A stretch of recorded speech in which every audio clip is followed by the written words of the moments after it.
Hi everyone, today I'm going to paint a sheep, but I'm going to take an approach slightly different to the way I normally paint animals. So the way I normally work, if you've seen some of my other videos, is I normally start with some line and shade work. And I do that in a variety of ways. Sometimes I do it with a brush, sometimes with a pencil, sometimes with an acrylic paint marker. But today I'm actually going to start with a colour beginning. And as you can see, I'm just putting down a haphazard set of blotches of cadmium yellow paint onto the paper. And once I've done this, I'm just using, as you can see, a 1-inch decorator's brush. So no need to be precise with this at all. In fact, the whole point is to establish a random set of colours and marks. So now that the paint is starting to run out of my brush, I'm just scumbling the brush across the paper to create some dry brush marks and different effects. And now that we've done that, I'm going to add just a touch of fluorescent red to the mix. And as with the yellow that I just put down, I've got plenty of water mixed in with the paint. So I'm just putting down a thin layer. And as you can see, you also get lots of little bubbles and brush strokes in the layer of paint that you put down. So they add texture automatically in a way that you cannot replicate consciously. It's a random array of textures, so it's genuinely different each time you apply the brush to the page.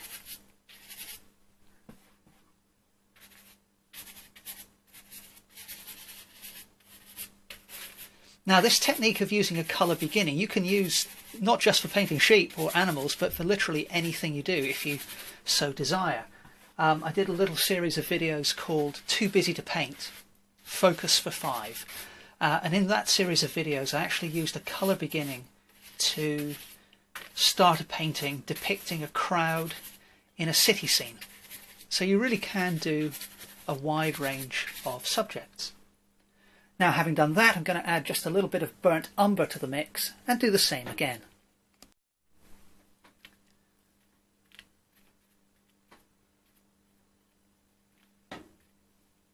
And this time I've just decided at random really to apply the paint just by placing the brush onto the paper rather than moving the brush while it's in contact with the paper. And once again, we're getting a very different set of marks compared to before.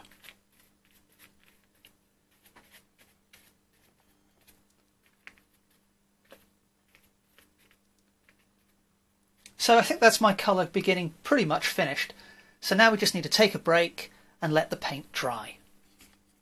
So the paint is now dry and I'm going to start putting in some line work on this sheep. And I often do this with a brush. But today I'm using an acrylic paint marker, and I'm using one which has got about a 5mm wide nib, so it's quite a narrow nib.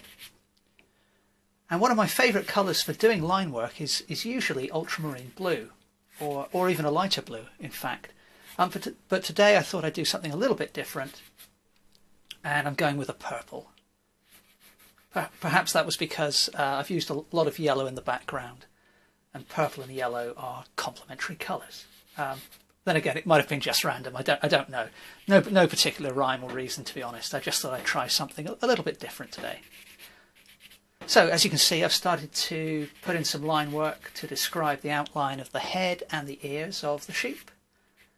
And then, now let's place the neck.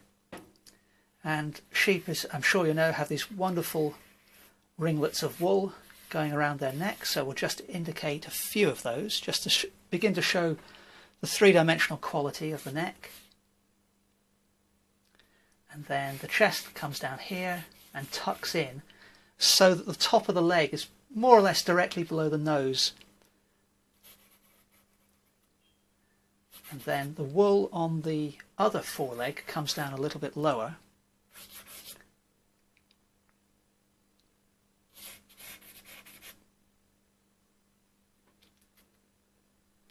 And then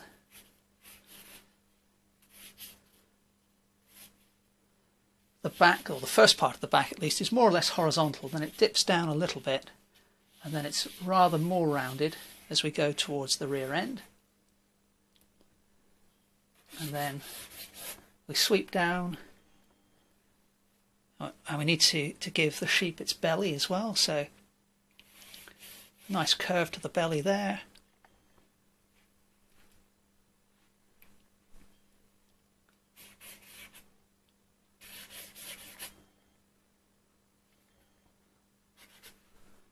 And there's the wool covering the upper part of the first hind leg.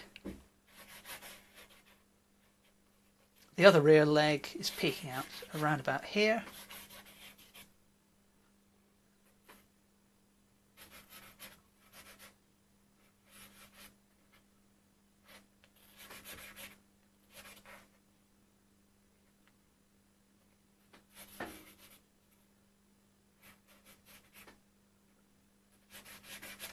And now we've placed the other foreleg in as well.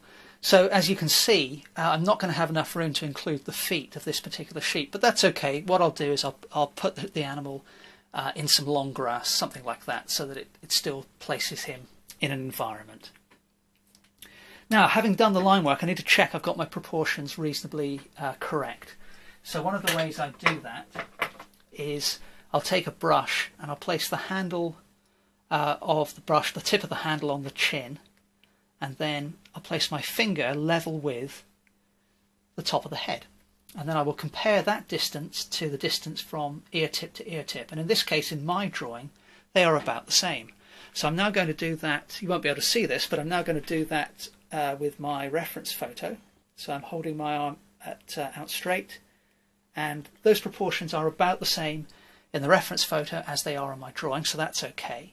The next check I'll do is to measure the distance from top of head to chin again and see how many of those will fit into the length of the back, and it's just over 3. So once again I'm going to do the same thing with my reference photo, and I think I've made the back a little bit too long, and in fact the head's looking too small. I can now see that just looking at the drawing from a distance. So what we'll do is I'm going to change colours now, and I'm going to use some Prussian blue.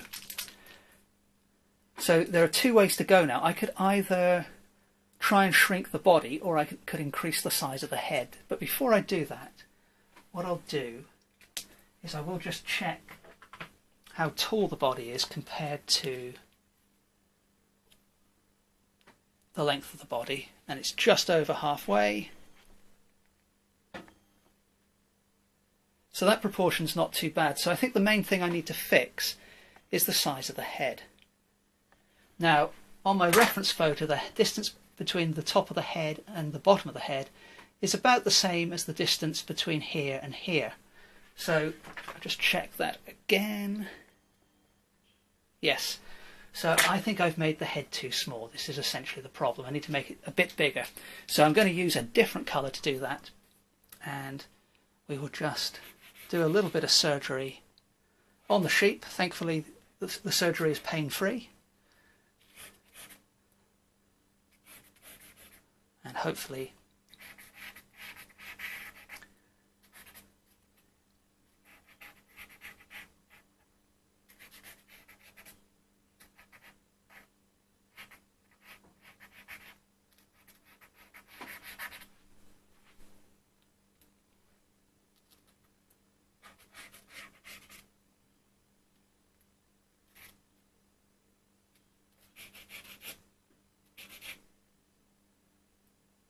and that's rather better now. I may even make the head a little bit larger when I continue to paint into this, but for now we'll leave that there.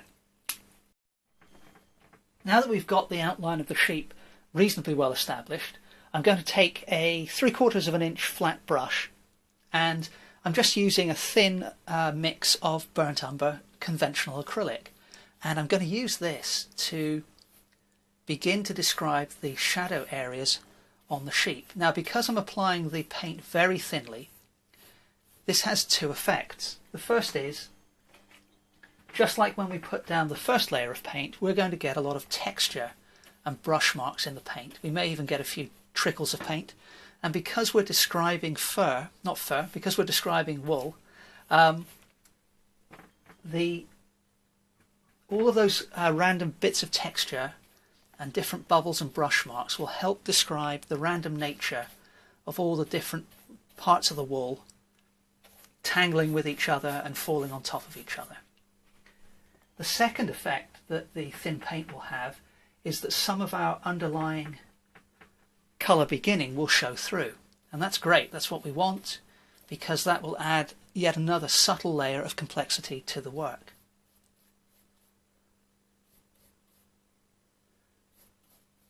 Now, I'm not discriminating about whether I'm observing a shadow on the wool or the legs, or indeed, when I get to it, the head. If it's a reasonably dark area, then I will apply some of this burnt umber. And one of the ways that's often recommended to assess the situation is to squint at the thing you're drawing, because squinting tends to take some of the colour out of what you're seeing, and certainly some of the detail. I do still do that occasionally. Over the years, I've kind of stopped squinting and screwing up my face. I feel really it's almost an unnecessary amount of effort, really. I feel it's really just easier to just look at the thing and say, well, where is it darker and where is it lighter? But that said, it's worth giving all these things a go. And enough people do recommend it that I feel it probably is of benefit to many people. Now you can see for the face, all I've done is put in 3 patches of dark, one each for the eyes and one for the nostril and mouth area.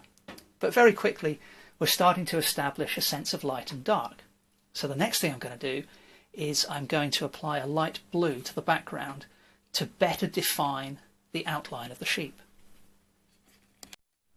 To do this, I am going to use an approximately a 2-to-1 mix of titanium white and cerulean blue, and then to this I've added just the tiniest touch of the dilute burnt umber that I used just a moment ago.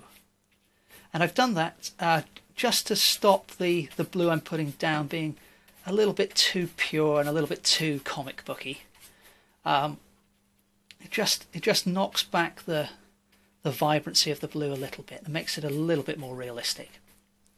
Although if you've seen my work, you'll know that I do like using vibrant colours. So exact realism in terms of the colours I'm depicting is not my main focus. Now what I'm doing with my 1-inch flat brush as I come up to the edge of the sheep is I'm deliberately coming in like this. I'm not painting around the outline. That's quite deliberate, and it's because the thing I'm painting is fluffy essentially, and so I want a fluffy edge. I don't want a smooth line anywhere around the outside of the edge of this sheep.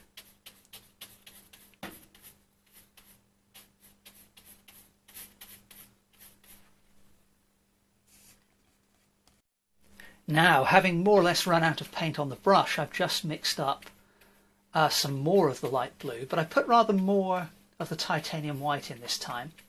And as you can see, I've started elsewhere on the outline of the animal, and I've done that quite deliberately because I want there to be some variation in the colour and tone of the background. I don't want just a single block of the same colour. And what I hope to do as I approach the other shade of blue is to scumble, which is this kind of movement, scumble the brush over the darker blue, and that will kind of blend the two together to a certain extent.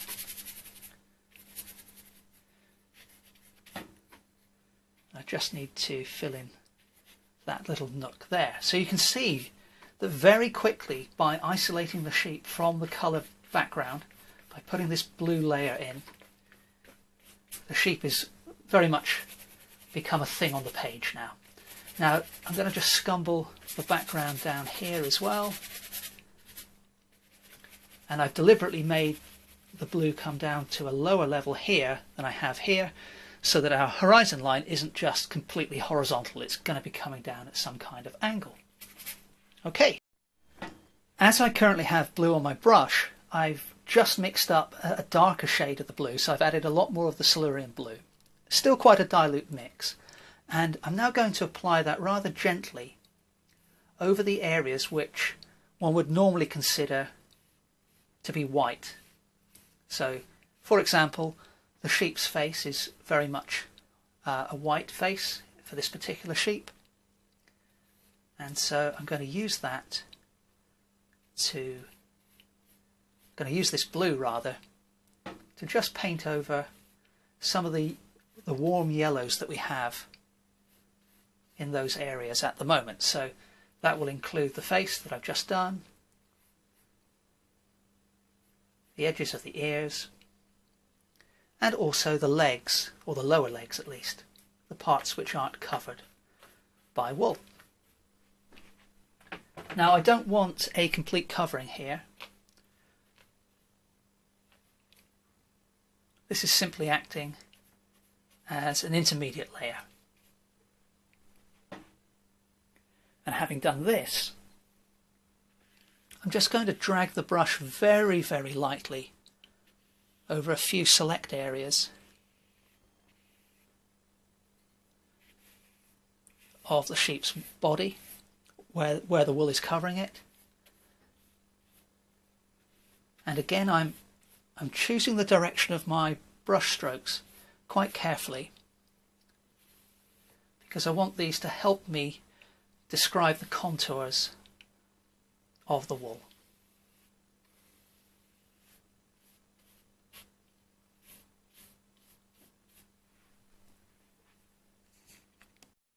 For the next stage of the painting, I've switched back to my smaller 3/8 of an inch flat brush, and most of the brush is covered with a mix of ultramarine blue, some fluorescent red, and then a good dollop of burnt umber. And then you can see I've just deliberately picked up a little edge, a little corner of the light blue and white. And I'm going to use this now to describe the regions of very dark shadow. And as you can see, as I apply that to the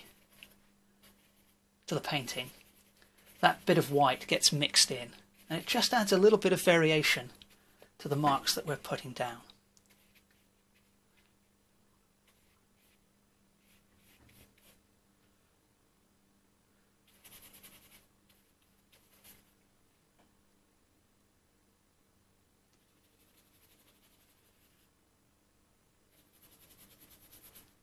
I've kept the paint quite thin on the whole, although in this area I did put it down rather more thickly, but in general I'm applying it still in very thin layers, because I want all of these wonderful textured layers that we've put down at the start, I want those to show through.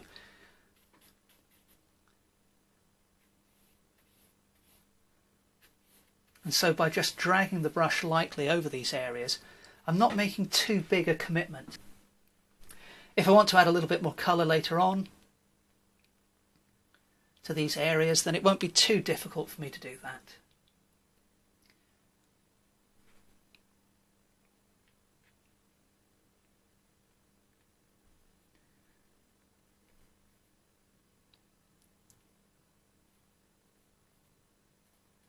So now we've just added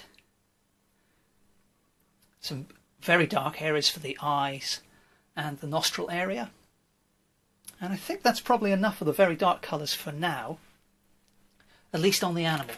I'm going to use this same colour, especially as it runs out on the brush. And as it's doing that, you can see the mix of colours I had in there are beginning to separate. And so by rotating my brush and holding it at different angles, I can really get the most out of that mix. And what I'm doing now is placing down shadows which will act as the darkest parts of the grass that the sheep is standing in. I have just refreshed my brush, but even now, by rotating my brush and holding it at different angles and scumbling it across the page, I can get this huge variety of colours and marks and textures very, very quickly.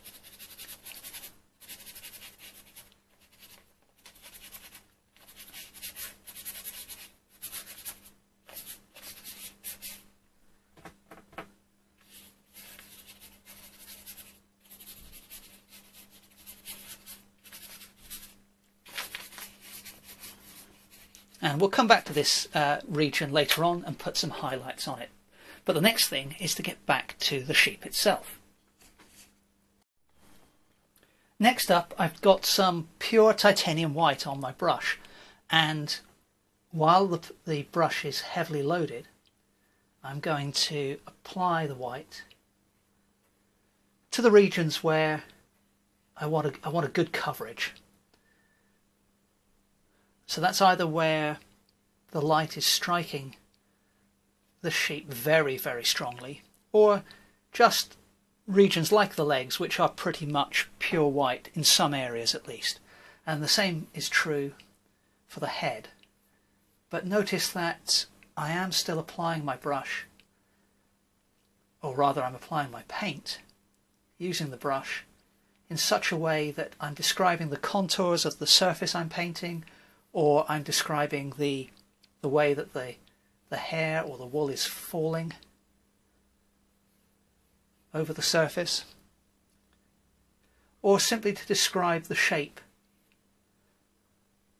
For example, the upper lip of the sheep there, and then the lower jaw there as well.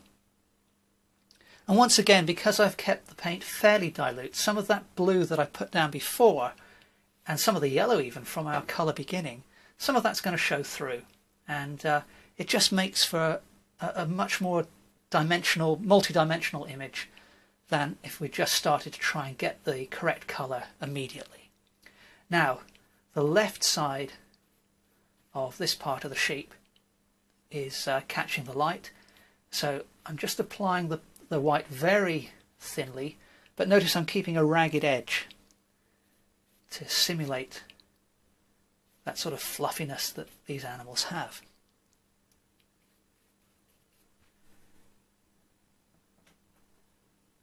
So I've just reloaded my brush, and that's going to allow me to pick out the regions where light is catching the tops of the ears. And again, I'm deliberately doing this in a broken and textured fashion. I'm not simply painting a white line around the ears. And that's not to say that solid lines don't have their place in painting, but certainly, in my opinion at least, if you're painting wool or something which is living, there aren't too many straight lines, there aren't too many solid lines. The tone tends to vary, the colour tends to vary from place to place. Now, I haven't got much white left on the brush, but I'm going to apply it in the dry brush fashion.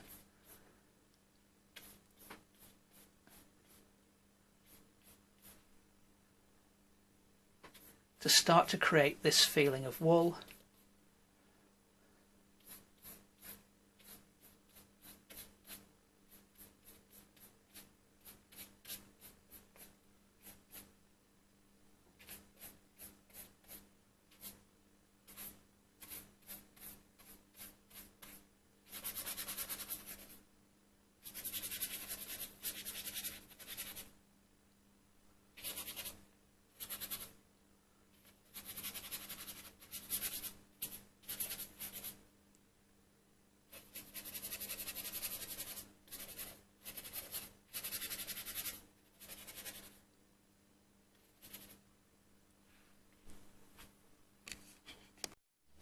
And again, trying to be as efficient as possible. As I had white on my brush, I've just added a little bit of the fluorescent red to give me a very light pink. And as you can see, I'm using that for the insides of the ears, but I need a much darker pink for the areas where the ears are in shadow, and also for the upper lips here and here. So I've just picked up some more of the fluorescent red and added some ultramarine blue to that mix. That's working quite well for the insides of the ears.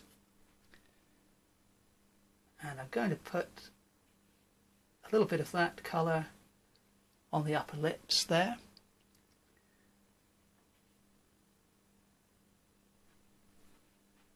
And now it's always a good idea to get the painting to develop everything at the same rate. So I've worked quite a lot on the sheep up until now. So I want to do some work on the grass and the ground here as well, so that the sheep is sort of occupying its environment, and that will allow me to make the final adjustments to colour and line in a more efficient way than if I sort of finish the sheep, then I paint in the ground, and then might have to go back to the sheep to change it again. So let's start working on the grass. So I'm going to need some bright greens and some, maybe some oranges and some yellows as well, to pick out all the different colours in the grass. But while I've got this pink on my brush, I'm actually going to put just a few little bursts of that colour in amongst the foliage as well.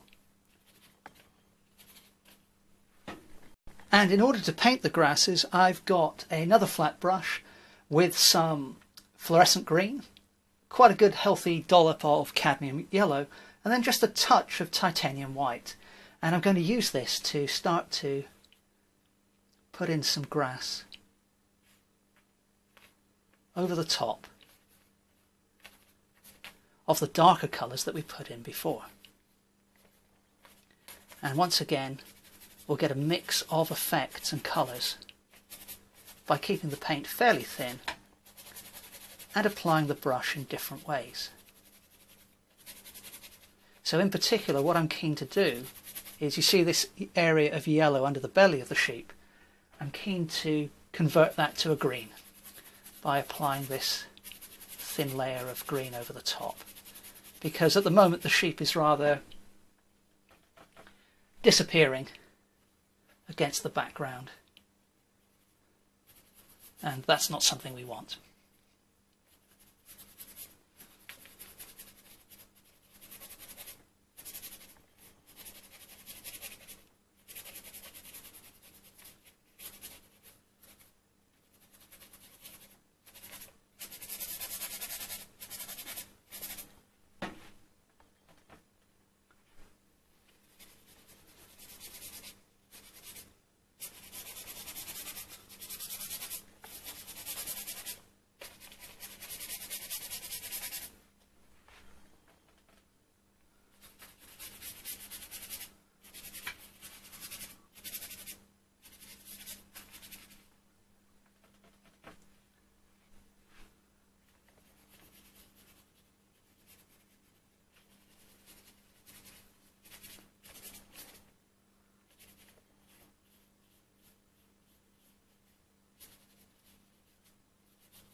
Now let's add a little more white into the mix.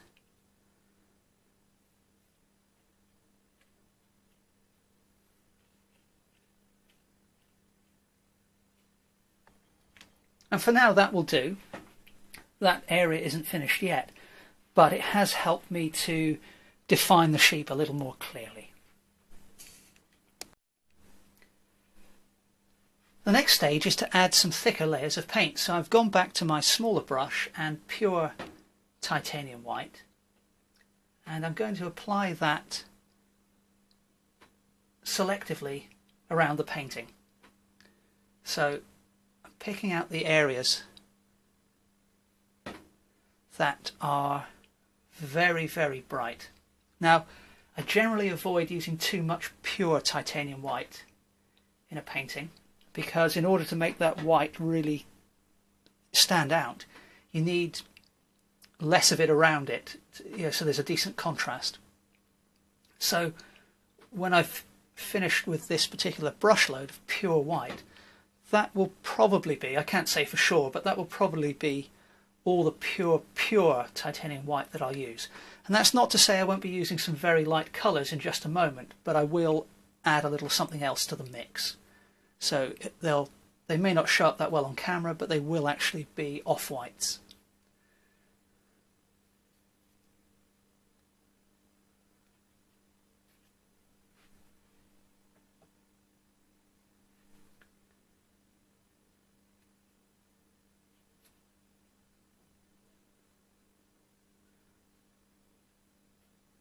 Just a couple more touches. And now what I'm going to do is add just a touch of the light blue to that mix.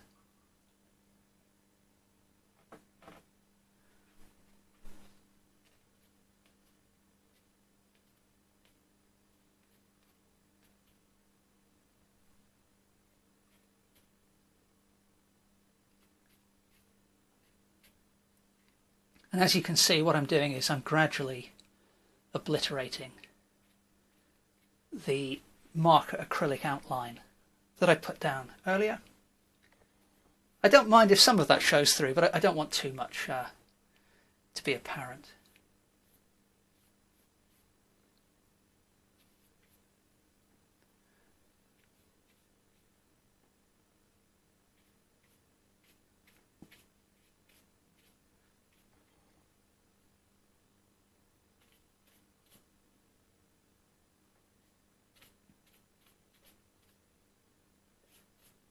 And now I need to change the colour again. I want to have more of a yellow ochre, a warm orangey feeling to the white. So I'm going to mix in a little bit of the fluorescent red and a little bit of cadmium yellow.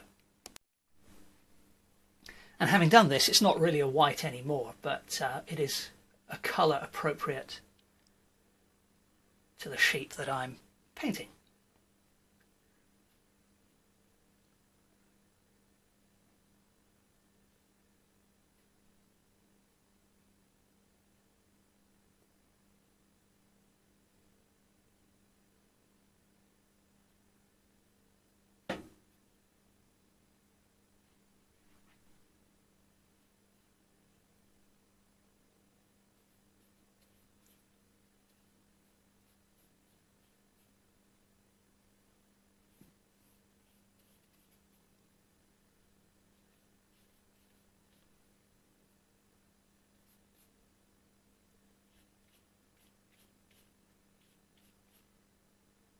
One of the things to look for when you're painting sheep is the wide variety of colours that are actually in their wool. There are browns and purples and yellows and oranges and pinks, and all of these colours are quite subtle, but that's one of the advantages of doing the colour beginning that we've done.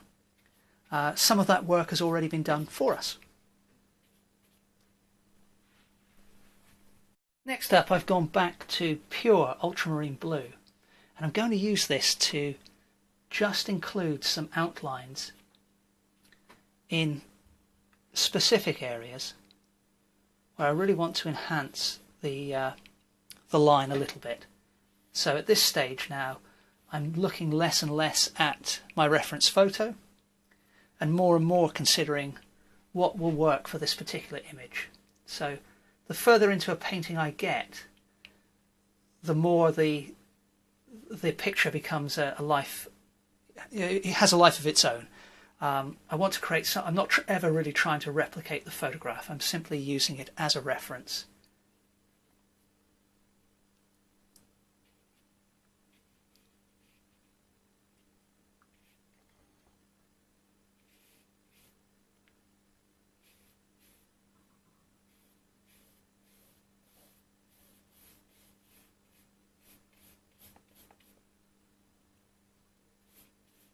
Now I just put in some blue shadow there because by chance I'd picked up a little bit of the white on my brush, and that had mixed with the ultramarine blue in a way that I really liked. So I've just continued to use that for the shadow of the belly.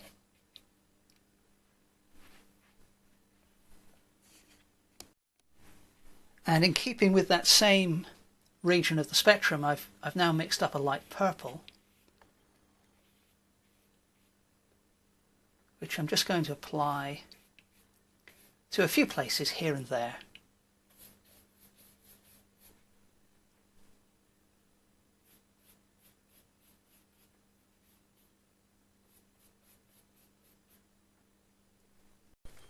Now, since I put down the last few brush strokes, I actually walked away from this painting for a couple of days just to have a think about the direction I wanted to take the image. And what I've decided to do is I want to really enhance the contrast between the light areas on the sheep and the background, because as much as I like this blue, I think it will work even better if I have a purple here in the background. Now I'm not going to completely obliterate the blue.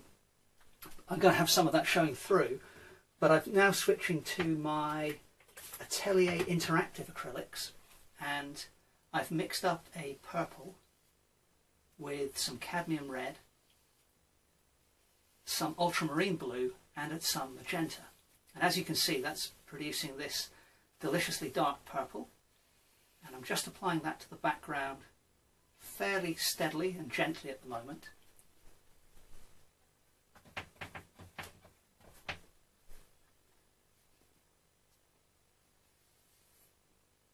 What I want to do is bring this background in closer to the sheep. But if some of the background blue shows through the purple, that's great, that's okay.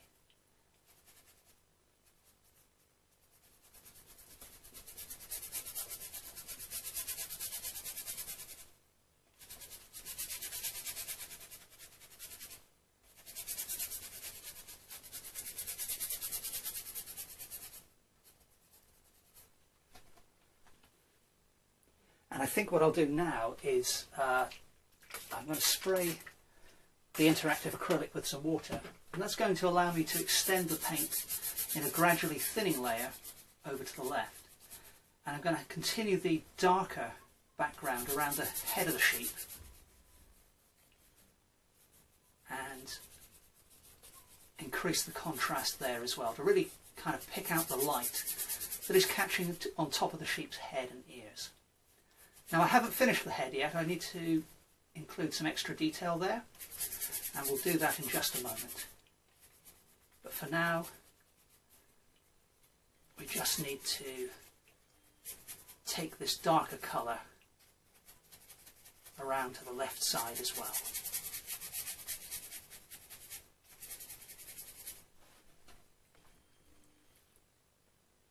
So that's working quite well. What I want to do now is just soften some of the edges of the background purple and tease them into the blue so we get a nice smooth transition.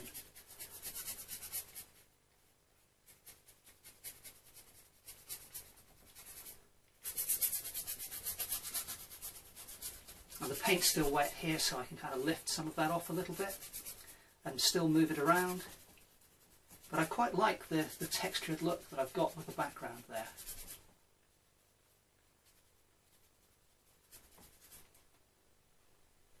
So what I'm going to do now is take a clean 1-inch brush, and I've sprayed this brush with clean water, and I'm going to use that to just drag the bristles through the background and just gently lift off some of that purple and soften this transition. And also just add some brush strokes to the background as well. I need a little bit more water on the brush.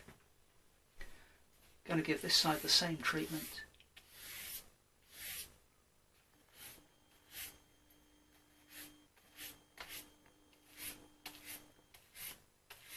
So it's just a subtle effect, but it adds a little bit more character to the background.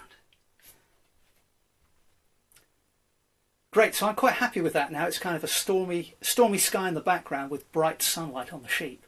So the next thing I need to do is work on the actual head, put some detail in the eyes, and finish off the ears and the mouth area. So taking my small brush and some pure cadmium yellow,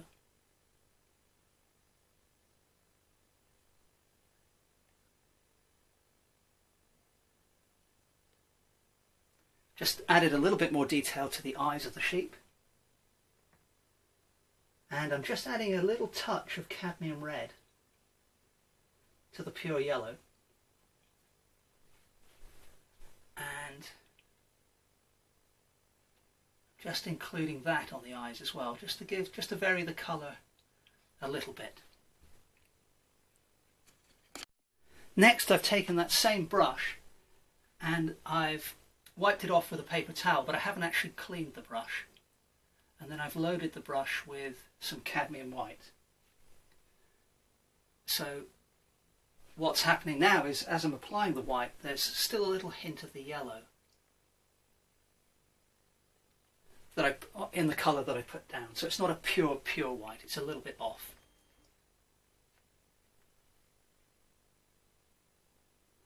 And as you can see, I'm using this to just pick out some more of the areas that are highlighted on the sheep's head.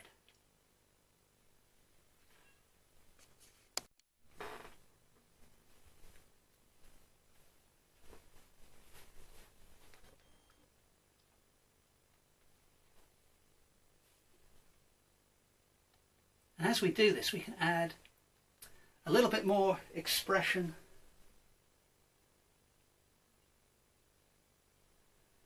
to the face.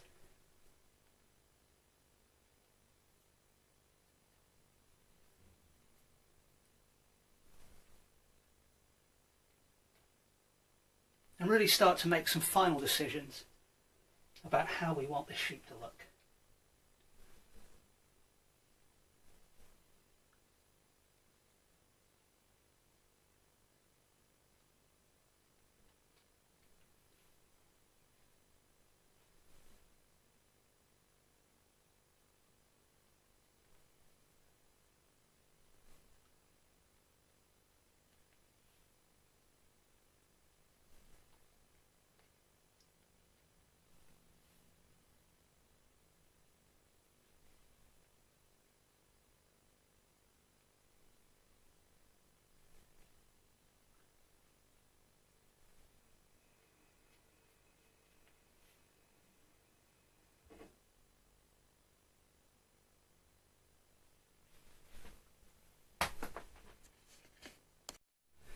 Just changing back to my flat brush now.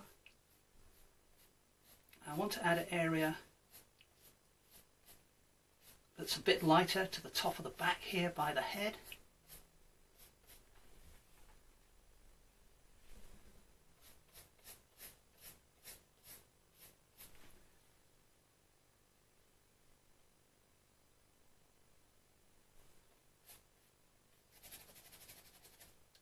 Just soften the edge at the top of the back there. Some of those marks that I put down earlier are perhaps a little bit harsh, and you can see here I've kept the marks all at the same angle, and it's not giving me quite the look that I want. So I'm just going to soften that a little bit. And I quite like the way that's sort of blending into the dark background. That seems to be working quite well, so we'll stick with that. And if I just reload my brush, we could perhaps do something a little bit similar down here, but not too much. That will do there, I think. And then finally I'm going to go back to that dark purple that I used for the background. And I'm going to use this to pick out, or enhance at least, because we've done this already, but just change the colour, make it a little bit deeper on some of the deep shadowy areas. And then when I've done that, I will use a similar colour, if not the same one, to just pick out a few more details on the head of the sheep as well.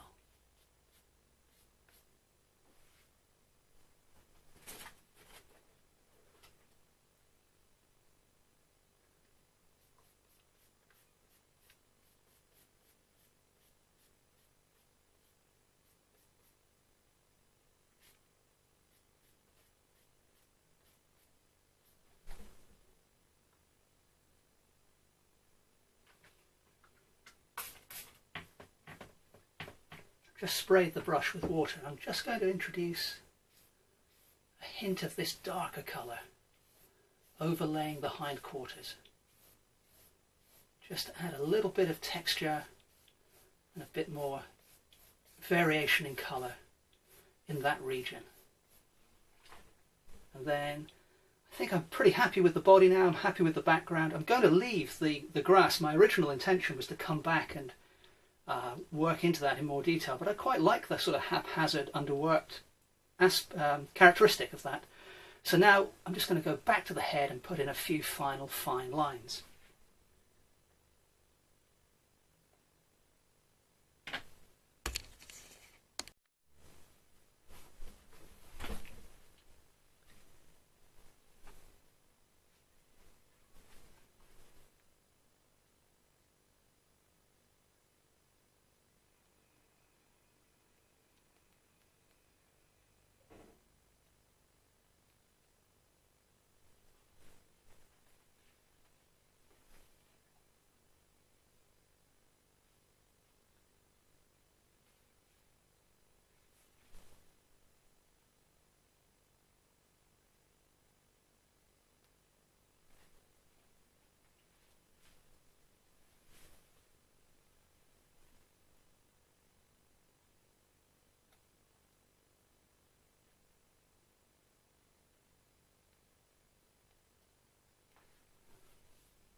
And I think we'll call that one done. So I'm just going to add my signature to, I'll probably put it in the bottom right hand corner as usual.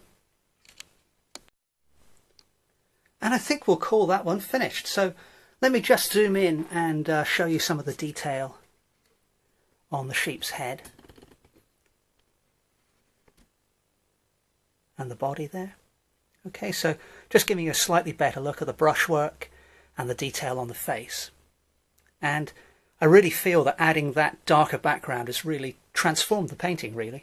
It's made quite a difference. I'm pretty happy about that. So I just need to photograph this now, and then I can pop it straight up on the website. Hope you've enjoyed this video. Any questions at all, please feel free to ask. If you want to get a look in high resolution at the brushwork and the colours I've used, then I'll put a link to the high resolution image in the description below this video. Thank you very much for watching, and I hope to see you next time.